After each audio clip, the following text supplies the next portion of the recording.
All right, everyone, welcome in wherever you're joining in from the world. Good morning, good evening, good afternoon. We'll just wait for a couple of seconds for people to turn in. Awesome. Great. Hi, everyone. My name is Kavya. I'm Director of Product Marketing at TestMu AI, and welcome to day three of TestMu Conference 2026. It's so good to have you all with us.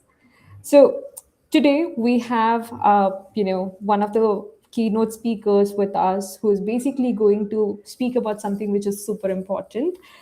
Rather than treating AI automation as a threat to engineering, she is basically going to present a view on how it's the shift which is required in the focus. Building dependable AI isn't just about raw capacity, more or less, but it's fundamentally a validation problem. And bringing these systems into production requires evaluating reliability, edge cases, bias from the very beginning, and whatnot. And as quality moves from a final check to the core of development, this work, which is done in this room, becomes the foundation for everything that's been built later on. Our keynote speaker is Dona Sarkar. Her title at Microsoft is Chief Troublemaker, Enterprise AI Advocacy. And I think her day job is right now running 100 different experiments so that people anywhere can point Microsoft's AI and Copilot tools at their own data and make them genuinely useful for their business. So, of course, I'm not sure if people know this in the audience, but Donna is also a multi published author, the owner of a luxury fashion brand, a wine bar co owner, and has been named one of the Fast Company's 100 most productive people. Her work belief is that you're one experiment away from being your most powerful self. And that's exactly the conversation that we were having just a while back that resonated with me really closely.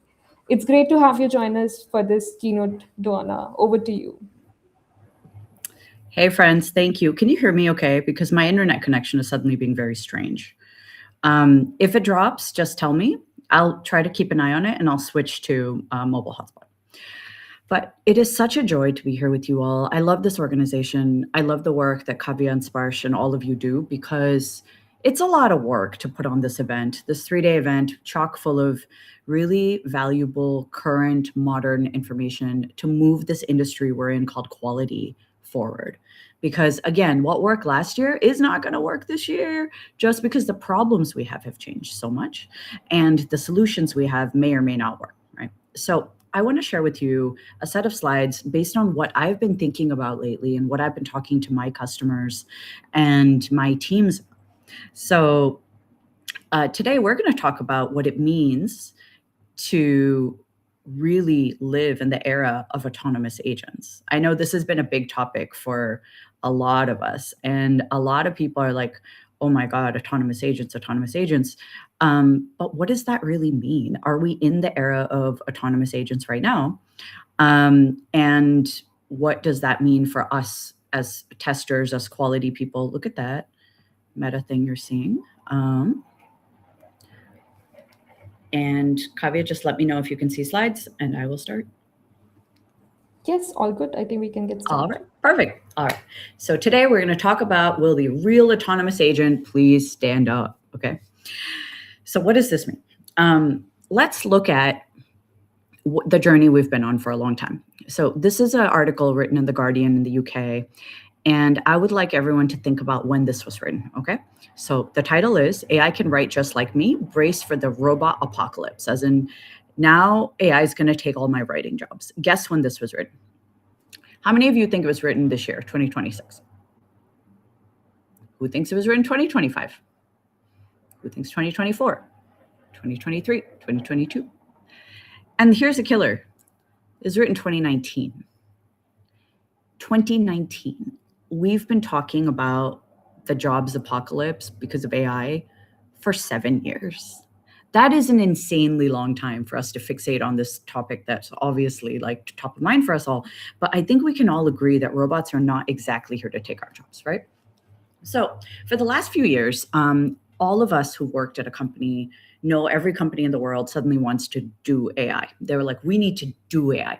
And then we dig in a little bit and say, what are you trying to do? What are you trying to use it for? Software development, software testing, making new products, product marketing. What is it that you're trying to do with it? And for a while, we got into this situation where every single CEO of every company said, oh my God, we need to use AI for everything. Buy every AI product, use it for everything, and then let's see what works. We have AI leaderboards. People who use it the most is going to get, a humongous bonus to show. And it turns out that was not the best idea because people used it for truly, truly dumb things. And it became very, very expensive. So that wave quickly ended, right? It started earlier this year, token maxing, we called it. And it died out sometime this summer when people got their bills. So what happened was this concept called faster horses, okay? So I live in the US. I grew up in a place called Detroit, Michigan. Detroit is where cars were invented by Henry Ford, a Ford Motor Company. I grew up in the auto industry. My parents both worked at Ford Motor Company.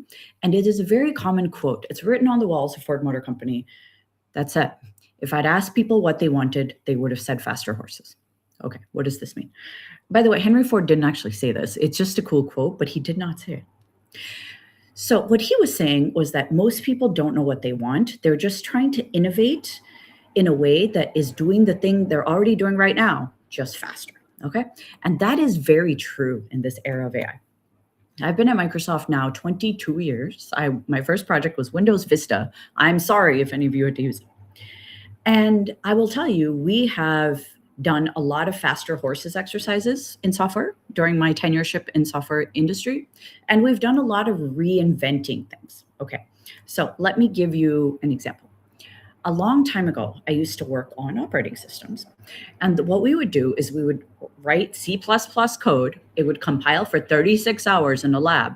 And then I would take the bits, burn them onto a disk, okay? Put it in a box, mail, and send it to your house. That is how we would test software. Us at home would test it by inserting into CD-ROM and testing it. That is an insane thought. If you tell anyone new now, they're like, what's a CD-ROM, right? That's exactly what happened. So the way we build and test operating systems is so different. If we were going to do faster horses, I would build 20 build labs, buy lots of airplanes and mail disks faster to people's houses. That would be a faster horse. Instead, we say, why are we mailing anything anywhere? You should be able to build and update an operating system and go and issue a download to people's machines in 5 minutes. This should not be a month-long mailing things project. We reimagined the way we write and deploy software. So it's time for us to start thinking about how we redeploy things, how we redefine activities that we've already solved before, right? Okay, so faster horses, we optimize the present we're in. We try to do it faster. Cars, they create a better future that doesn't exist, okay? So let's keep this in mind. This is a faster horse, this is a car. So let's look at existing things that we've seen. Nokia flip phone, okay? This is my graduation picture from college, all right? Look at what I'm holding in my hand. You see this? Nokia flip phone. How many of you had a Nokia flip phone? I know. So the hold I had on this device, it only did 3 things, right? It only did 3 things, but I was glued to this thing. So let's talk about the 3 things it did. It could make phone calls after like 8 o'clock. You could text very, very slowly because remember it was a number pad. And you could buy ringtones. Does anyone remember ringtones? That was the real thing. So when the first iPhone came out, what it tried to do was try to behave like a phone, okay? Do you remember the first set of apps? They had scroll bars because what did they try to do? They tried to take web browsers, right? Like the way websites would appear in a web browser and make it phone-sized. So these apps would all have scroll bars. So they weren't trying to reimagine what a mobile app would look like. They just took web browsers and made them small and put a scroll bar on it. Was that great? No, it wasn't. But we didn't know better at the time. So every era has what we call the scroll bar moment. We always try to port before we reimagine. And that is kind of where we're at, right? So Netflix did this as well. If any of you use Netflix, you know that for a long time, back in 1998, when Netflix was born, they used to mail discs to your house, right? Mailing discs was quite the thing back in my era. But long before internet speed became a thing, Netflix was mailing discs to your house. But they're still the top, video streaming company in the world. How? Because they gathered up all the customers. They gained the entire customer audience while they were mailing discs, so that when internet speeds became good, they were actually able to go and reuse that customer database that they already have, and the entire database of movies and TV that they had gained. So we are struggling to reimagine what AI can do because we don't have a new form factor for AI, right? So with internet, you had a new thing called a browser. With mobile, we had a thing called a phone. I worked on holograms, remember that? VR, AR, new form factor, this thing that sits on your head. So you could say, this thing is a new form factor. What new problems can I solve with this new form factor? But with AI, we don't have that. So what broke this iPhone scroll bar situation was a new person tackling a new problem. So this guy's name is Chris Baker. He was actually an intern at Microsoft on the MSN team. He had a very cool music collection, okay? And what happened was everyone kept hearing his music playing, and they said, hey, Chris, what is that song? And he thought, you know what, let me do something with this. So he took a brand new phone, made an app that had a big blue button on it, and you go like this. And you say, oh, that's the song that's playing. But Shazam didn't exist on a laptop before. He didn't port it. It was a brand new thing that had never existed. It wouldn't have been possible on a laptop because laptops don't have accelerometers. They don't have the ability, well, they didn't back then, to have the ability to hear music and all of these things. So he completely created a brand new way of thinking about mobile app development. He was one of the first. Then other people followed, like Runkeeper, right? How far did I run? Before, if you're a runner, how do you track where you ran? I don't know, like leave string. Uber, right? Before you wanted a taxi, you'd have to call a taxi. They'd come find you. Now with Uber and all of the other, ride sharing apps like that, you just drop a location and say, come get me at this place. So all of these happened because we reimagined. With AI, we're having a big problem. Everyone's worried that AI is going to replace them because we keep talking about replacement. We keep saying AI is going to do your job better than you. We keep saying that. AI is going to replace testers. It's going to replace devs. It's going to replace this. It's going to replace that. But we never said cell phones are going to replace laptop users, right? We didn't say that. That sounds insane because they weren't trying to do the same thing. So we have to get out of this and say, if your AI project would make sense as a 2016 startup pitch, it's a faster horse. That's okay. But you're competing with yourself yesterday. You're not actually creating a new way to do anything. So with AI, we as people who create things, whether it's test automation, frameworks, new software, we have to start thinking about assumptions that we can make, okay? With AI, with mobile, we made some assumptions. We're like, the thing will be vertical. It will be pocket-sized. It's always going to be connected. You're going to be touch screen first. There's going to be a camera. It knows where you are with GPS. It can interrupt you with push notification. With AI, we can all assume some things. You're always connected. You can have any form factor. You know all of the world's info at all times. You run in the background. You don't need to say hello. It just kind of runs and can do things for you. It can speak your language. That's big. And it can take actions on your behalf. With AI, you can start to assume these things. And once you do, the set of problems that you can solve, the things you can invent become a lot different than what they used to be. So when you start thinking about things we're going to have to learn to test, okay? Think about the form factors. Do not just fixate on, it runs on a browser and a smartphone. Friends, AI is going to run on devices on your head, like those Meta Glass things. It's going to run in a CLI, like a command line. It's going to run on watches. It's going to run on speakers like ambient. It's going to run on claws, aka automation locally. And of course, the era of robots hasn't even started yet, right? These are all things we're going to have to think about, and we're not yet there yet. We're not there yet. So what does it mean? What are the kinds of software that we're going to have to start to think about building and testing? One will be software with no UI. This will be software for agents, okay? So imagine, I'll give you a real example. GitHub, okay? GitHub.com was originally written for human devs. We write our code, we stash our code. If you want to do an open source project, you fork that repo, or you clone that repo, you fork a version, you do a merge, a pull request, whatever. Great. There is a UI for it. Agents don't work like that. Agents don't care if GitHub.com has a UX that's nice looking or bad looking. It just works through API calls. So what does it mean when your software's UX does not matter because an agent is your customer? Do we know how to test for that? Because I don't. That's a new problem we've not thought about.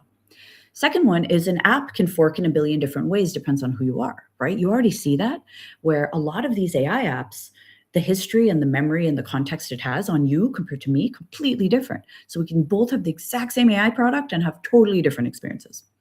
Third one is mortal software. You kick off an agent, it spawns a bunch of agents, it does them, and then those agents are gone. So how do you reproduce that? You can't, right? That's really hard. Code that rewrites itself. So it's going to be like, my agent, Dona, is in Edinburgh for Fringe. Let me rewrite myself and give her a lot of Edinburgh-focused things. Let me rewrite myself and focus on things in Seattle. Rare disease diagnosis. I'm really excited by this because you saw that, like, pancreatic cancer is on its way to maybe having a cure because doctor people are able to use AI to identify patterns that they weren't able to see before. And then actual AI education, which we've never, ever been able to solve. So these are all better versions of things that, they're not just better versions of things that exist, they're new things that do not exist yet today. Okay. But keep in mind, it took a long time for the phone to be your boarding pass, your wallet, and primary source of information. We have to be patient with ourselves that we don't yet know how to build and test things that are natively AI, because we are just starting to wrap our heads around what is possible. Okay. So let's talk about how to do AI actually usefully, right? So if any of you remember Word, all right, back in the day, back in the day, the way we would do spelling, you'd write a document and you'd have to go to review, spell, and then it would highlight all your issues, right? One day you woke up, you didn't have to highlight. A bunch of things were underlined with squigglies. We're like, what's those squigglies? Right click, oh, it'll fix it. And then now spell check does it for you. When was the last time you even thought about spell check? You didn't, right? So that is what's going to happen with AI. We went from chat, like go ask ChatGPT or Copilot or Claude or whatever, something, it gives you an answer. That was chat. Then it was artifact. Hey, Claude, create me a slide deck for TestMu. By the way, I made my own slides and I had Copilot co-work try to fix it, make it good. That's why it's so random looking, because I did some, co-work did some. Okay, artifact, make stuff with me. The third area we're about to come to is called auto. Okay, auto is AI is going to run in the background. When it sees certain triggers, whether you take the action or the world takes an action, it does things for you. All of us know this as automation, right? This is not new for us, but for a lot of people in the world, they're going to be very confused. So we are going to go from me prompting AI to me prompting AI to AI prompting you, okay? So Microsoft in May at our Big Dev conference announced a thing called Autopilots. And the first one is called Scout, and we've been using it a lot internally. But we're going from Copilots, which is reactive, code, which is delegation, right? It's like Copilot reacts when I call it, code and we collaborate. Autopilots will be on in the background and will let me know when I need to do something. So it'll act on its old memory. So Dona's Copilot or Dona's Autopilot will have its own identity at Microsoft and will take action on my behalf. It'll be able to sit in on meetings, do this and that. So this is already happening, right? We have a product called Scout that we use. It changes my day completely. So my Scout, which is my AI agent, gives me updates every hour on things I need to know. Like, hey, Dona, you've got the TestMu Keynote and you've got this review with these other people and you've got this customer thing. You actually have the artifacts you need for TestMu, but you don't for that one. So you need to block some time. Should I move a meeting? So acts kind of as a personal assistant. So I talk to my assistant every hour. On Teams, on Microsoft Teams, where I actually talk to Microsoft employees, I talk a few times a day, and in Outlook where email it's all external people about once a day. So my day has flipped because of autopilots, because I am now working closer with my autopilot to get things done that are important, just based on what my personal assistant, based on my data thinks. How do you test that? I don't know. We don't know. We don't know how to do this, right? So a lot of you might be like, oh my God, Dona, we're so busy. We don't have time to do all this. How are we keeping up? My friends, we actually have to start using AI to do our work, okay? So let's talk about this analogy. It's a fashion analogy. There's three kinds of fashion. There's off the rack, meaning things you buy in a store. There's tailored, means things you buy in a store and have it taken in for you, have it fit you. The hem of pants, taken the waist, whatever. And then there's couture, which is made from scratch. So let's talk about the three kinds of work, right? Things that are off the rack, you should probably hand off to AI for the most part. Things that are tailored, you and AI should collaborate on. And things that are couture, very specifically, those are the ones you should be focusing your energy on. So let me give you some examples. There's work that you can hand off to AI. What would that be? So that is called off the rack work. It's things you've done a zillion times. You don't need to do it again. So for me, that would be like keeping up what's going on in the AI industry, because there's something going on every minute, and keeping up with what's going on in our code repositories. I don't need to do that. That is a job for AI because it's probably going to do a better job than I am. This is great for first drafts, formatting, cleanup, data entry, first round of research, et cetera, right? So these are things that you can hand off to AI. It saves a ton of time. Honestly, it does. Second one, are tailored. This is things where I call AI to the table to help me with, but I am still in the driver's seat. I'm still the one doing the work. So mine is, out of all those AI things that Scout brings me, which of these apply to my work? Okay, and how can I make a prototype based on this new thing?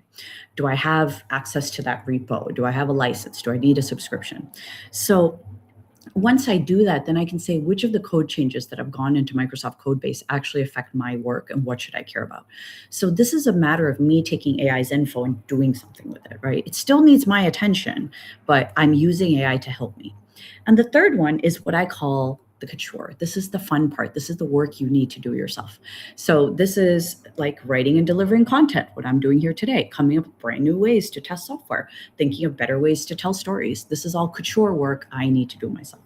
And we need to get really, really clear about what our work, just you got to list all your work, put it into these three categories, because you can't add new work to your plate. You can't unless you get rid of some other work, right? And if you're doing work that AI can do, you're competing with yourself. That makes no sense, right?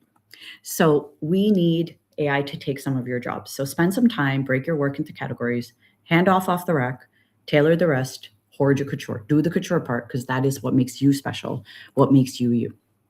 Okay, so jobs in the future. A lot of people are like, aren't all jobs going away? I'm like, oh my God, can this conversation end? OpenAI hired a head of recruiting. This was last month, but they hired a head of recruiting. Do we think all jobs are going away when everyone's hiring a head of recruiting? Not just hiring people, but someone who's going to hire a lot of people, right? So most leaders are thinking in this finite pie, right? You've heard this. I want a bigger slice of the pie. They mean I want more of the business. And that to me is kind of an amateur way of thinking about it, because a lot of leaders think, oh, we're all fighting over the same pie for various slices, right? That, by the way, is a picture of a pie I made. It's hideous. I'm not good at baking. So the best leaders, though, think about how do you create new jobs rather than fighting over the jobs that exist today. And we're going to work with my pie framework, which is pie, people, ingredients, and experiments, okay? So those of you who are leaders, this one's for you. The thing to do when you think about what new jobs should exist in my organizations or in my, my team or whatever it is, think about the people. Gather your people, not just the org chart, and think, okay, what hidden talents do you have? What weird hobbies do you have in side hustles? Like mine is, I run a business, I run a wine bar, I travel around the world, I speak 6 languages. Those are weird little things that don't really apply to my day job, but might in the future. What is some unused expertise I have? What are some unexpected experiments? And the things to ask are, what do you know how to do that no one here knows about, right? Because then you target down on interesting things about your people. The next thing are the ingredients. Think about what you have. A lot of people really undervalue what they have in their company or their team. It's skills and relationships. What skills do you have? What relationships do you have? What kind of tech do you have internally that you're really good at? Third, what customers do you have access to? And 4, what data is there that you have that no one's using for anything useful? So then you ask yourself the question, what problem couldn't we solve last year that maybe we can solve now? Once you do this, you run experiments, okay? Experiments, the way to do it, and this is what I do, by the way, in my team, is we run 100 experiments.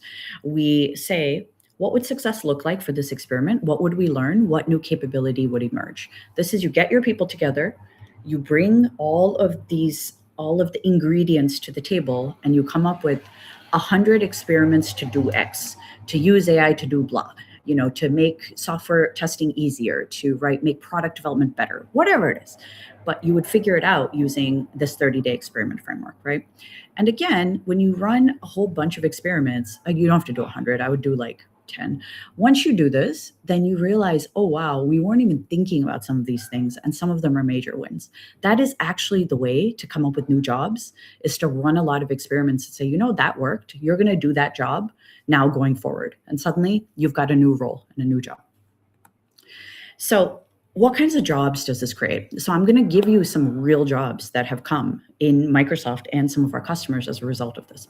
One is called the testing agent boss. So it's like someone who reviews fleets of agents who do testing. I am a testing agent boss. Like, we do testing of like Windows, Office, this, that, and I babysit the testing through a series of agents. That is the thing. One thing that I'm thinking a lot about as a testing agent boss is, how do you think about testing for agents, right? I talked about this before. When your primary customer of your product is an AI agent, how do you think about testing for that?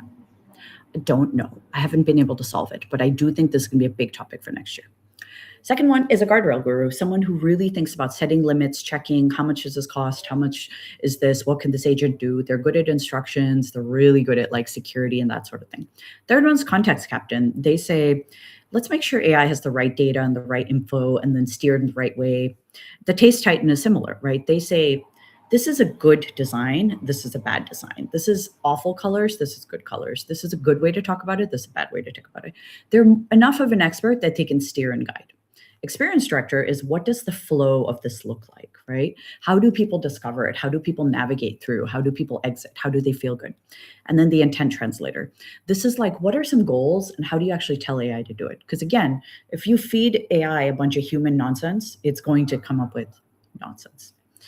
So those are some jobs. And one of the things that's become very obvious to me is we don't value AI created things. So if any of you are like, oh, I want to make things with AI and ship them to the world without putting my human touch on it, don't do it. That means social media posts. That means videos.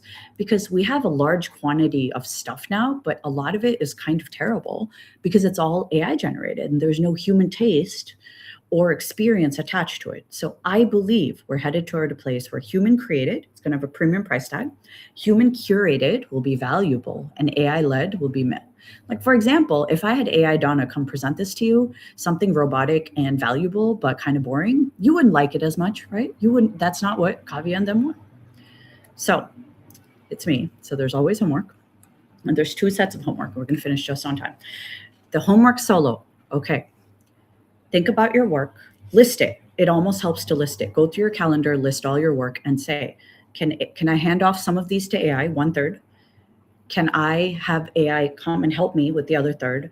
And this 1/3 is Couture. It's very specially my things. How can I pour more of my energy into doing the things that I love to do, that I am called to do, because I am the expert at it and this needs a human touch. This is why I speak a lot more, why I write and speak and get on stage a lot more than I used to 4 years ago. Because when AI can do a lot of my babysitting my code base, I have a lot more time to spend with all of you. And for managers, I want you to gather your people in a room. I want you to figure out what you have in terms of skills, superpowers, connections, data, IP. And I want you to run 25 experiments over the course of the fall season, right? September through December. And see what previously unsolvable testing problems you can now solve today. And if I can help you, please reach out to me at donna@theoriginstories.com.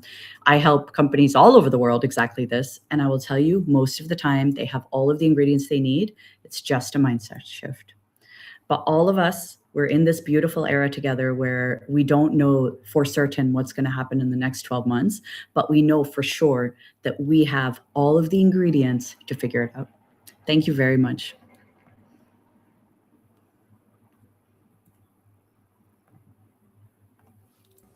Hi, Donna. That was a great keynote. Thank you so much for sharing that. I know that we're left with just about a minute. So let me just take one question. In fact, it's becoming hard to choose which one. So I'm just going to just choose. take the one on the very first one. That what architectural mechanisms such as reflex loops, multi-tiered memory consolidation most effectively minimize the hallucination cascade in truly autonomous agents? So I think it's going to be a multi-tiered process, right? The first one is you have to be super clear with the instructions because that is your first line of defense. The second one is ironically old school, like authorization and authentication. So you have to say, what am I authenticated to? Is my autonomous agent, whose permissions do they have? Yours? No. And once they have your permissions, what authorization do they have? Do they have read access or do they have write access? These are two very, very different things, right? And I'm old school and I think in logging. So I think, okay, what all has my agent done? I gave it this access. It got stuck here. It got stuck here. It got stuck here. Here's the answers it gave me. Where's it getting it from? I believe in logging the heck out of everything because especially at the beginning, I don't mean forever, but the first time you deploy an agent to do something, it doesn't even matter what it is. Take in all of the CFPs for TestMu and go through and choose me 10 ones. What process did it use to do that, right? What was the data that it had to do this process? And until you actually fix the issues in the workflow, you're not going to trust your agent. And then you have to train it. You have to be like, don't use this, do use that, don't use this, do use that. Do not expect your agent to work until it has run probably about 5 times, because you need that 5 times, kind of 5 rodeos, 5 runs to be able to identify all of the weird walls that's going to run into. Think video game, okay? Not linear software. We're used to linear software. Think video game. At the next level, what are all the things that can go wrong? And you can't move on until you graduate one level. So that is how I think about autonomous agent testing. Thank you so much. That brings us to the end of the keynote. I know that there are tons of questions in the Q&A and there are a lot of chat. To our audience, thank you so much for joining us. Dona, that was yet another insightful session from your end. And I'm sure that a lot of folks in the audience just rewrote their learning plan for the next couple of, at least couple of weeks for sure. So thank you so much for joining us, audience. And Dona's on LinkedIn. Follow her to get more insights on her amazing work. And please do share the learnings of this session of this keynote on social media with the hashtag TestMuConf. Yes, once again, but you write it. Don't have AI do it. Yes. Thank you so much for joining us, everyone. Have a good day. See you. Bye, everyone. See ya.